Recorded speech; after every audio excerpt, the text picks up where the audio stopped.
Un de vos principaux outils de travail avec vos, clients, Bénédicte, Delphine, c'est le, rétro-planning, donc support que vous utilisez pas mal, que ce soit tant pour vous qu'avec les clients.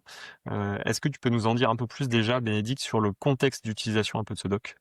Ouais, je pense que ce qui est important effectivement quand on travaille sur des projets de rénovation, c'est d'être capable d'expliquer aux clients le déroulé, et pas seulement de l'expliquer à l'oral, mais aussi d'être capable de les guider. Et donc on a créé un rétro-planning qui permet de voir à partir du moment où on commence à discuter du projet et jusqu'au moment où on va livrer l'appartement, quelles sont les différentes étapes, de façon à ce que tout le monde soit clair et puis surtout, eux, leur permettre d'anticiper les différents choix qu'il y a à faire. Souvent, il y a des discussions autour de ça. Par exemple, les clients sont pas forcément conscients que l'électricité, c'est quelque chose qu'on fait au tout début et si on l'implante mal, ça a des conséquences sur le reste du projet. Donc je vais vous montrer les documents avec lesquels, on travaille sur l'exemple d'un projet, et avec les différentes, étapes qu'on a notifiées.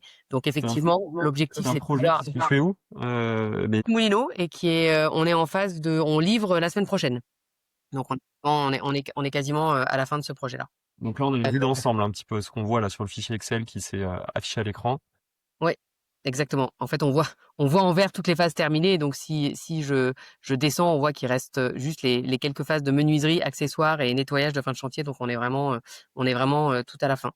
Voilà. Et donc Tâche à gauche et toute la partie planning sur la droite. exactement. Donc sur la gauche, il y a toutes les étapes depuis la réunion de lancement et la phase de relevé de diagnostic, jusqu'à la phase de livraison, en passant effectivement, par, toute la partie de plan technique et de conception. Et après, ce qui est important surtout pour le client, c'est de bien lui montrer dans la phase travaux, la différence entre les moments où on va commander les choses et les moments où on va poser, pour qu'eux aient le délai de réflexion nécessaire sur chacun des sujets.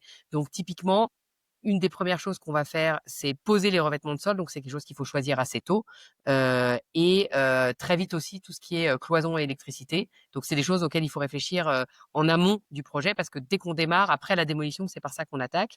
À l'inverse, par exemple, tout ce qui est couleur des murs ou, heu, menuiserie, quand c'est pas de la menuiserie sur mesure, les délais sont un peu plus longs et donc la phase de commande arrive plus tard dans le chantier pour une pause qui est vraiment tout à la fin.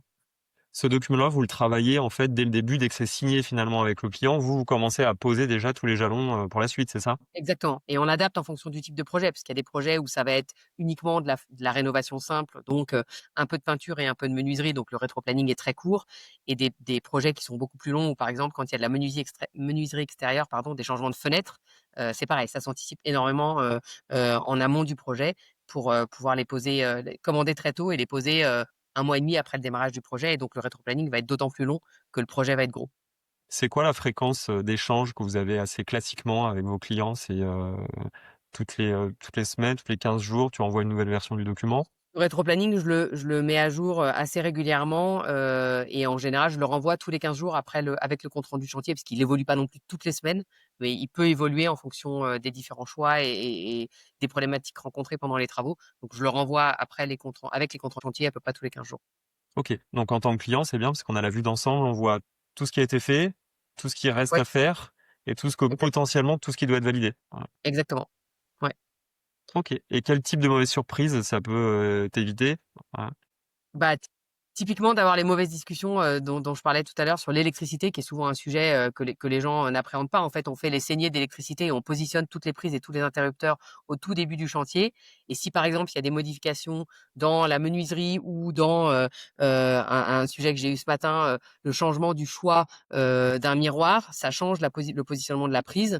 Or on est déjà en fin de chantier quand on s'en rend compte, et c'est plus possible parce qu'on a déjà fait les enduits, les peintures et cetera. Donc c'est important de bien anticiper ça et de bien le montrer dans le phasage pour que tout le monde soit clair et qu'on puisse faire les choix en conséquence.